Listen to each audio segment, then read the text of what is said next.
SGPC और DSGPC Delhi से गुरुद्वारा प्रबंधक कमेटी ये साड़ियां कौम ਦੀਆਂ ਸੰਸਥਾਵਾਂ ਨੇ। पर ਅੱਜ ਇਹਨਾਂ ਦੇ ਉੱਤੇ कौम ਦੇ ਹਿੱਤੂ ਲੋਕ नहीं बैठे हुए। बादल दल जिन्हें कौम का संघ घुट दिता, जिन्हें कौम को खत्म करने किनारे ते लिया के पहुंचाने की कोशिश की है, वो पहले भी 2 बारी रिजेक्ट हो चुका कौम। जे अकाली दल बादल की गल छड्ड भी दईए ते होर जिहड़ियां धिरां ने उन्हां दी सोच दे विच ते अकाली दल बादल की सोच विच ते डेरेदारां दी सोच विच रत्ती भर भी फर्क नहीं। जे SGPC दीयां चोणां दे विच या दिल्ली सिख गुरुद्वारा प्रबंधक कमेटी दीयां चोणां विच वो धिरां मान लो अगे आ भी जाण, जिहदी आस नहीं की जा सकती, क्योंकि सारे चले हुए कारतूस ने और चले हुए कारतूस दोबारा नहीं चलिया करते। जिस तरह नाल इलैक्शन लड़े जा रहे ने, शराबां पिया के पैसे वंड के होर हर तरह के पाप कर्म करके, वो इलैक्शन असीं लड़ना भी नहीं चाहते। असीं इलैक्शन लड़ना चाहुंदे आ, असीं चाहुंदे आ पंथक जथेबंदी होण ते जावे, लेकिन गुरु के सिद्धांतां अनुसार इलैक्शन लड़े। क्षमा करना, मेरी गल शायद चंगी ना लगे, मैं दो हाथ जोड़ के माफी मंग लेना। सिर्फ मते पास करने नाल कुछ नहीं होता।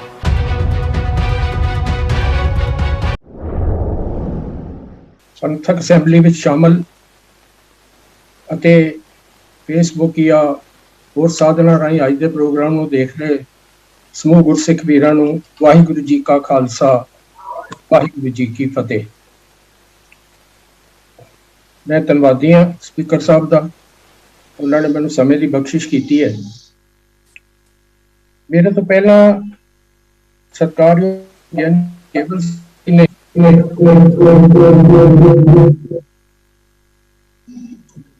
सत्कारयोग यानी केवल सिंह जी ने आई थी भूमिका बनते हुए 2 खास गल्लां वल साडा ध्यान दिवाया सी। ਉਹਦੇ ਵਿੱਚ एक सी जो गुरु ग्रंथ साहब जी की लगातार बेअदबी ਦੀਆਂ वारदातां हो रही ने, और उस तो भी अगे जाके कि बड़ी आस के नाल सरकारां बदली इस वादे नाल कि जिन्होंने गुरु ग्रंथ साहब की बेअदबी की है उन्होंने सजा याफ्ता किया जाएगा, पर नतीजा साडे सामने है। बल्कि जिन्होंने लोगों ने बेअदबी की उन्होंने समय के हाकम प्रोटैक्ट कर रहे हैं, ये कोई शंके वाली गल नहीं। सत्कारयोग सरदार गुरतेज सिंह जी ने बड़े विस्तार के नाल सानू जो गुरु ग्रंथ साहब जी की बेअदबी हो रही है वो अलग अलग जो तरीके वरते जा रहे हैं, जिथे उन्होंने बारे जानकारी दी। उत्थे जो अज भारती सरकार है जी डीप स्टेट की आपां गल कर रहे सां, उहदियां सारियां पॉलिसीज़ जिहड़ियां ने उन्हां दा आधार जिहड़ा है, जिहड़ा कि महात्मा गांधी तो शुरू हुंदा है, उहदी बैकग्राउंड दसी। बहुत धन्नवादी है, बहुत वड्डी जानकारी सी, शायद इस तो पहला इन्नी जानकारी नहीं सी, और इन्होंने अखां खोल दित्तियां साडियां सारियां दियां। मैं 2 गल्लां खास तौर पर आप साझियां करना चाहना कि सत्कारयोग यानी केवल सिंह जी ने कहा सी कि SGPC और DSGPC दिल्ली से गुरुद्वारा प्रबंधक कमेटी ये साडियां कौम ਦੀਆਂ संस्थावां ने, पर अज इन्हां दे उत्ते कौम दे हितू लोग नहीं बैठे हुए। इन्हां उत्ते कब्जा जिहड़ा है उन्हां लोकां दा जिहड़े कौम दा हित नहीं सोचते, ते कोई ऐसा तरीका वरतिया जाए कि इन्हां दे उत्ते कौमी कब्जा हो सके, कौमी सोच वाले लोग जिहड़े ने उसे स्थापित हो सकन। मैं इनू सरदार गुरतेज सिंह होरां दी गल दे नाल क्लब करना चाहांगा। सरदार गुरतेज सिंह ने कहा कि 10 एक ऐसे विद्वान चाहिए ने, उन्हें शायद ऐसा लफज नहीं वरत्या, पर मैं कहांगा कौमी पद्धर के विद्वान चाहिए ने ਜਿਹੜੇ ਸਾਰੀ कौम ਦੇ ਵਿੱਚ जागृति लिया सकन, ਥਾਂ ਥਾਂ ਤੇ ਸੈਮੀਨਾਰਸ करके इकट्ठ करके जो सच्चाई है कौम के सामने लिया सकन। और अगर ऐसे 10 एक विद्वान निकल पैंदे ने और वो थां थां ते फिर के कौम दे विच जागृति लियाउण दा उपराला ये करदे ने ते सच जानो कौम दे सिर ते एक बहुत वड्डा उपकार ही नहीं होवेगा, बल्कि कौम एक नवी करवट लै सकेगी, नवा सूरज चढ़दा वेख सकेगी। पर इन्हां दोनों गल्लां दे पिछे एक बड़ी महत्वपूर्ण गल है जिहदे वल असीं मैं खिमा करना गुस्ताखी कर रहा, साडे सत्कारयोग दोनों वीरां ने इस गल नूं छुण दी कोशिश नहीं की। जे असीं SGPC की गल करिए या दिल्ली सिख गुरुद्वारा प्रबंधक कमेटी की गल करिए, ये दोनों संस्थावां भारतीय संविधान के मुताबिक एक इलैक्टोरल पॉलिटिक्स के मुताबिक चल रही हैं। इन्हां नूं वोटां राहीं चुनिया जाता है और अज दे समय दे विच कोई दूसरा तरीका नहीं कि वोटां दी राजनीति नाल ही इन्हां दे प्रबंध नूं बदलिया जाए। आप जी कहोगे कि मैं सर गुरतेज सिंह होरां दी गल नाल इहनूं किवें साझा कर रहा, इहनूं कॉमन किवें कर रहा। जिवें सर गुरतेज सिंह जी ने कहा, इस गल की मैं शलाघा करदा कि कौमी विद्वान निकलन ते सारी कौम च एक नवी जागृति लियाउण दा उपराला करन, लेकिन उहदे बाद उहदे नाल नाल पैरलल अगर एक जो अज कौम दे विच लीडरशिप दा वैक्यूम है उन्होंने फिल नहीं किया जाता तो वह क्रांति लियांदी हुई भी सकारथी नहीं हो सकेगी। असीं अज वेख रहे हैं कि कौम दे विच तीजी वारी एक वैक्यूम क्रिएट होया। बादल दल जिन्हें कौम का संघ घुट दिता, जिन्हें कौम नूं खत्म करने दे किनारे ते लिया के पहुंचाउण दी कोशिश की है, वो पहले भी 2 बारी रिजेक्ट हो चुका कौम च, अज भी रिजेक्ट है।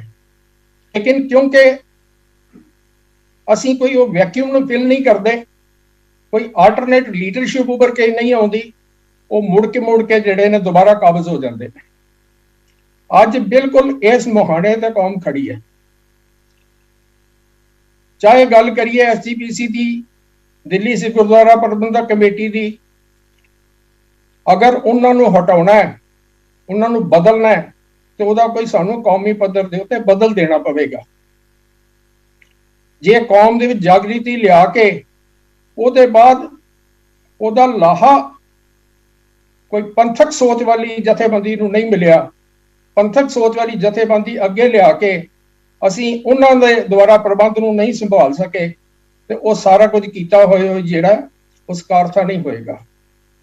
मैनूं ये कहण दे विच कोई गुरेज नहीं कि अज एक नवी पंथक जथेबंदी की वड्डी लोड़ है जिहड़ी इस वैक्यूम नूं जिहड़ा फिल करे। इत्थे मैं 2 गल्लां बेनतियां करने चाहांगा। अज सिख कौम दे विच 2 तरह की विचारधारा चल रही है। एक विचारधारा है जिहड़ी सनातनी विचारधारा अनुसार है, जिन्हों एक सारे डेरेदार प्रचार रहे हैं। इन्हां डेरेदारां दे नाल नाल अकाली दल जिहड़ा उहदा पैरोकार बनिया होया। जिस गुरुद्वारा सुधार लहर की असीं गल करने आ, उहदा असर पूरी तरह खत्म होके मुड़ के उही उदासी ते उही निर्मले दोबारा काबज हो चुके ने बैकडोर तो एंट्री लैके। इन्हां दी विचार ब्राह्मणी विचारधारा तो किसी तरह भी अलग नहीं। गुरबाणी की व्याख्या इन्हां दी ब्राह्मणी विचारधारा सनातनी विचारधारा के अनुसार है, जिहदे नाल कौम का कभी भला नहीं हो सकता। दूसरे पासे सूझवान सिख ने जिहड़े गुरु ग्रंथ साहब जी के उपदेश के उत्ते चलण वाले ने, जिहड़े निरोल सिर्फ ते सिर्फ गुरु ग्रंथ साहब जी नूं अपना गुरु मनदे ने, किसी होर अगे सिर नवाउण नूं तैयार नहीं। और गुरु ग्रंथ साहब जी की विचारधारक सोच जिहड़ी है, जो गुरबाणी के विचार दे विचों निरोल गुरबाणी के विचार दे विचों उपजदी है, उन्होंने अपनाना चाहते हैं, वो पैरोकार ने। लेकिन जो गुरु ग्रंथ साहब जी सोच वाले सिख ने, उन्हों का कोई जथेबंधक ढांचा ऐसा नहीं जिहड़ा इस वैक्यूम नूं फिल कर सके। दूसरे पासे जे अकाली दल बादल की गल छड्ड भी दईए ते होर जिहड़ियां धिरां ने उन्हां दी सोच दे विच ते अकाली दल बादल की सोच विच ते डेरेदारां की सोच विच रत्ती भर भी फर्क नहीं। जे SGPC दीयां चोणां दे विच या दिल्ली सिख गुरुद्वारा प्रबंधक कमेटी दीयां चोणां विच वो धिरां मान लो अगे आ भी जाण, जिहदी आस नहीं की जा सकती क्योंकि सारे चले हुए कारतूस ने और चले हुए कारतूस दोबारा नहीं चलिया करते। पर जे वो आ भी जाण ते असीं समझिए कि कोई फर्क पवेगा, चेहरे जरूर बदलणगे, निजाम नहीं बदलेगा। अज लोच जिहड़ी है लोड़ चेहरे बदलण दी नहीं, निजाम बदलण दी है। सत्कारयोग जीओ, अज ये वड्डी लोड़ है कि असीं गुरु ग्रंथ साहब नूं समर्पित, गुरु ग्रंथ साहब की विचारधारा अनुसार चलण वाली एक पंथक जथेबंदी होंद दे विच लियाईए। ये जो सानू पंथक प्लेटफॉर्म मिलिया, जिहदी अज असीं तीसरी मीटिंग कर रहे हैं, क्षमा करना मेरी गल शायद चंगी ना लगे, मैं दो हाथ जोड़ के माफी मंग लेना। सिर्फ मते पास करने नाल कुछ नहीं होता। मते पास करके जो उन्हां मतियां नूं लागू कराउण दा कोई उपराला नहीं किया जा सकता, जिहड़ा कि एक पंथक जथेबंदी तो बगैर नहीं हो सकता। तो फिर मते पास करने की एक फॉर्मैलिटी होगी। बेशक कोई माड़ी मोटी अगवाई कोई सूझवान सिखां नूं उत्थों मिल जाए, पर जे मैं प्राप्ति की गल करा तो कुछ भी नहीं। मैं स्पीकर साहब ने बंद दिता सी मैनूं कि 5-7 मिनट या वध तो वध 8 मिनट। बहुत मेहरबानी। मैं बिल्कुल अपने समय की अवेलना नहीं करना चाहता, जो मैनूं समा दिता गया मैं उहदे विच ही गल करना चाहुंदा। हालांकि बहुत सारे बलबले सन। ये बेनती करांगा कि अज तीसरी पंथक असैंबली हो रही है।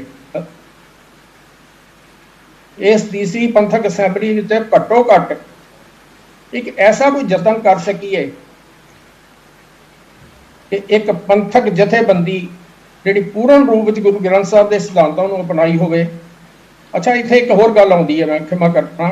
पिछली बारी सत्कारयोग सर जसविंदर सिंह एडवोकेट जी ने खास गल कही सी, तुहानूं पता नहीं जी इलैक्शन किवें लड़े जाते हैं, तुहानूं पता नहीं इलैक्शन किवें जिते जाते हैं।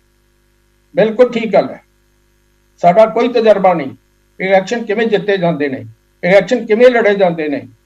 लेकिन एक गल जरूर है कि जिस तरह नाल इलैक्शन लड़े जा रहे ने, शराबां पिया के, पैसे वंड के, होर हर तरह के पाप कर्म करके, वो इलैक्शन असीं लड़ना भी नहीं चाहते। असीं इलैक्शन लड़ना चाहुंदे आ, असीं चाहुंदे आ पंथक जथेबंदी होण दे चाहे, लेकिन गुरु के सिद्धांतां अनुसार इलैक्शन लड़े। असीं उस इलैक्शन नूं सिर्फ ये ना सोचीए कि पहले इलैक्शन नूं ही असीं जितना है, असीं सोचीए कि असीं अपनी विचारधारा का प्रचार करना है। और वो इलैक्शन का समा हुंदा जिस वेले असीं वध तो वध अपनी इलैक्शन विचारधारा जिहड़ी है उसदा प्रचार कर सकने हैं। वो एक नहीं तो दूजे इलैक्शन दे विच प्रभावशाली होएगी।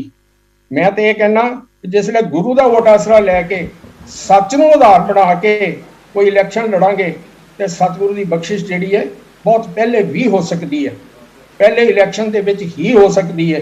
जिस वेले असीं इह दुनिया के सामने नज़ारा लियावांगे कि अज तक श्रोमणी कमेटी दीयां चोणां दे विच शराब ते पाप की वरतों तो बगैर कुछ नहीं होया, लेकिन असीं सच के आधार के उत्ते लड़ रहे हैं तो कौम का हुंगारा मिलेगा।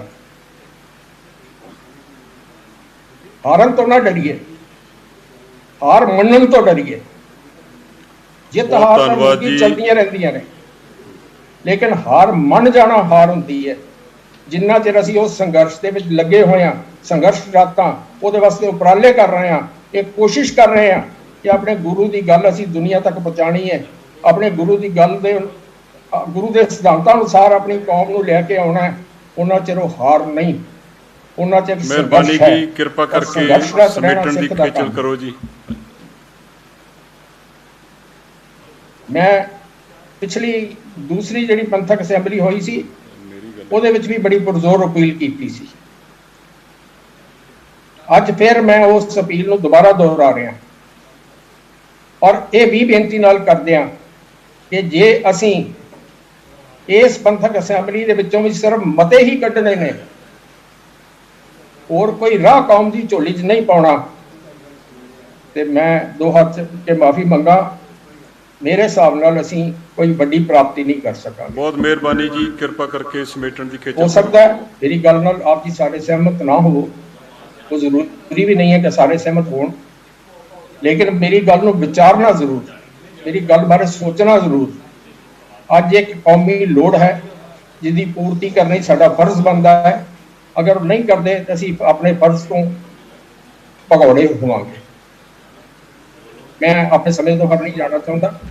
ਮੇਰਾ ਖਿਆਲ ਹੈ ਜਿੰਨਾ ਕੁ ਮੈਨੂੰ ਸਮਾਂ ਬਖਸ਼ਿਸ਼ ਕੀਤਾ ਗਿਆ ਸੀ ਉਹਨਾਂ ਕੁ ਸਮਾਂ ਮੈਂ ਇਸਤੇਮਾਲ ਕਰ ਚੁੱਕਾ। ਬਹੁਤ ਮਿਹਰਬਾਨੀ। ਵਾਹਿਗੁਰੂ ਜੀ ਕਾ ਖਾਲਸਾ, ਵਾਹਿਗੁਰੂ ਜੀ ਕੀ ਫਤਿਹ।